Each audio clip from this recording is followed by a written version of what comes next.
जंगल की रात पार्ट 2।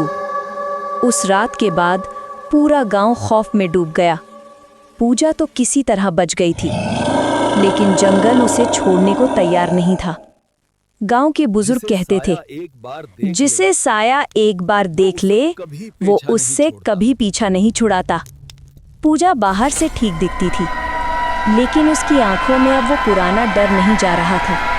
अब भी वही काला साया जंगल से आता दिखाई देता था। अगली रात पूजा गहरी नींद में थी, तभी अचानक उसके कानों में वही जानी पहचानी आवाज गूंजी, रोशनी मुझे पसंद नहीं। पूजा घबराकर उठ बैठी। कमरे में घना अंधेरा था, लेकिन कमरे के कोने में दो सफेद चमकती आंखें तैर रही थी। पूजा जोर से चीख पड़ी। उसी पल उसके माँ बाप दौड़कर कमरे में आए, लेकिन वहां कुछ भी नहीं था सिवाय पूजा के कांपते शरीर के।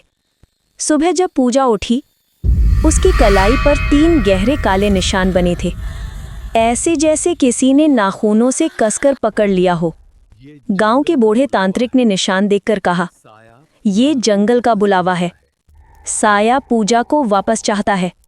अब जंगल गांव के पास आने लगा। उस दिन के बाद अजीब घटनाएं शुरू हो गई। रात को पेड़ खुद ब खुद हिलने लगे, खेतों से टिक टिक की आवाज आने लगी, मवेशी मरे हुए मिलने लगे, और सबसे डरावनी बात, जंगल धीरे धीरे गांव के और पास आता जा रहा था।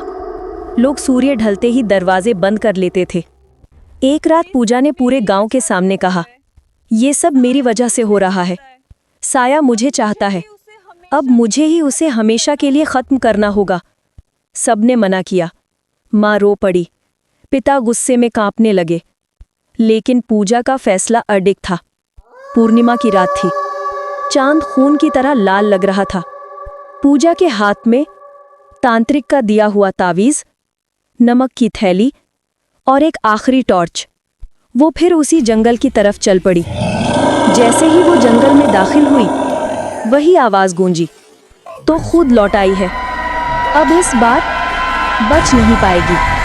तभी पेड़ अपने आप झुकने लगे, जमीन कांपने लगी, और चारों ओर से काले साए निकलने लगे। पार्ट 3 देखने के लिए मेरे चैनल को सब्सक्राइब और लाइक जरूर करें।